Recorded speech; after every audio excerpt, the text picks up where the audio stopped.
हिमाचल प्रदेश में 3 और उपचुनाव हो रहे हैं 3 विधानसभा क्षेत्रों में, और उनके लिए चाहे बीजेपी की बात करें या कांग्रेस पार्टी की, टिकट फाइनल हो चुके हैं। और देहरा में मुख्यमंत्री की धर्मपत्नी को चुनाव मैदान में उतारा गया है। इस वक्त खबरें अभी तक के साथ कैबिनेट मंत्री चौधरी चंद्र कुमार है, इन्हीं से बातचीत करेंगे।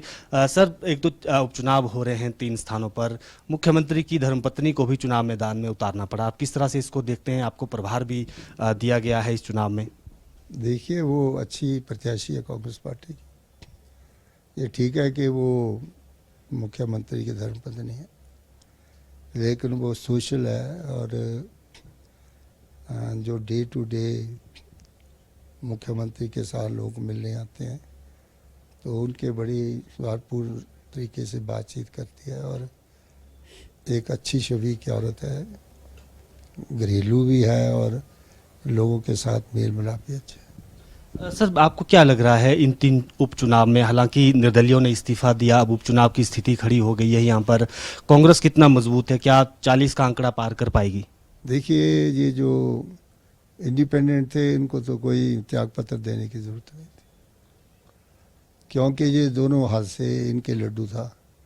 जब कांग्रेस पार्टी आ जाती थी तो उनके साथ गले लगा लेते थे, और जब बीजेपी आ जाती थी तो उनको गले लगा लेते थे।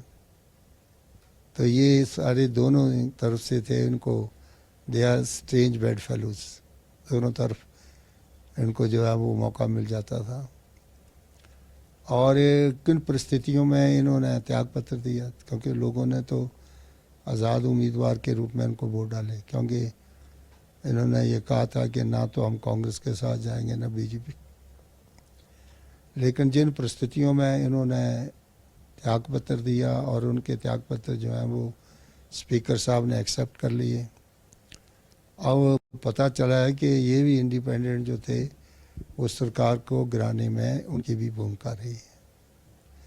क्योंकि तीनों जो प्रत्याशी खड़े हुए हैं इंडिपेंडेंट, जिन्होंने त्याग पत्र दिया, वो भारतीय जनता पार्टी ने उनको अपने खेमे में डाल करके उनको जो है वो टिकट दे दिया।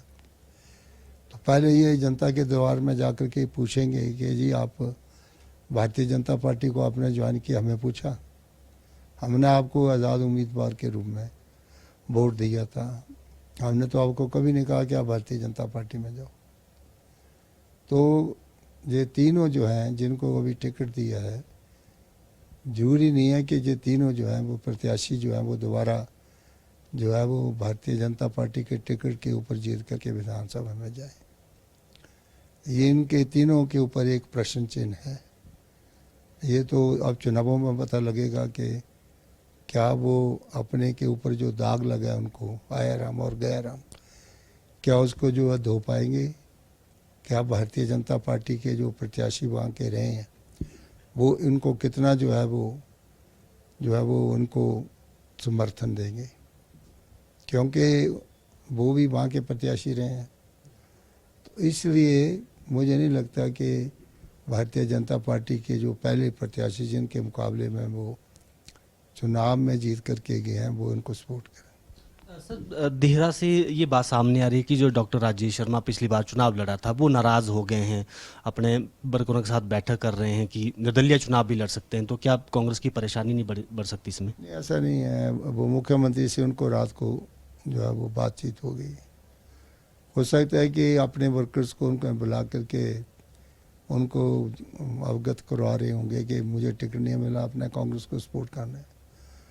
अगर हमने कांग्रेस पार्टी ने ही डॉक्टर जे शर्मा को पीछे टिकट दिया, लेकिन वो जीत नहीं सके। अगर जीत जाते तो जो है वो ये क्लेश ही नहीं होता। तो पिछली बार वो बड़े कम वोटों से हारे हैं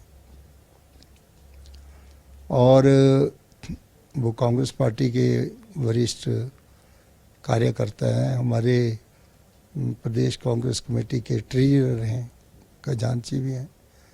तो मुझे लगता है कि वो इंडिपेंडेंट नहीं आएंगे, कि और उनका अपना कांग्रेस पार्टी में रुतबा है और मुख्यमंत्री कहीं ना कहीं उनको एडजस्ट करने की कोशिश करें। बिल्कुल कैबिनेट मंत्री चौधरी चंद्र कुमार थे और इन्होंने कहा कि मुख्यमंत्री की जो धर्मपत्नी को टिकट दिया गया है, मजबूत प्रत्याशी हैं, सोशल जो है वो कई तरह से सामाजिक कामों में रही हैं, तो ऐसे में वो एक अच्छी भूमिका वहाँ निभा सकती हैं। और जिस तरह से उपचुनाव की स्थिति उत्पन्न हुई है और इसमें कांग्रेस पार्टी जीत दर्ज करेगी। वीडियो जर्नलिस्ट शंकुर के साथ प्रदीप ठाकुर, शिमला।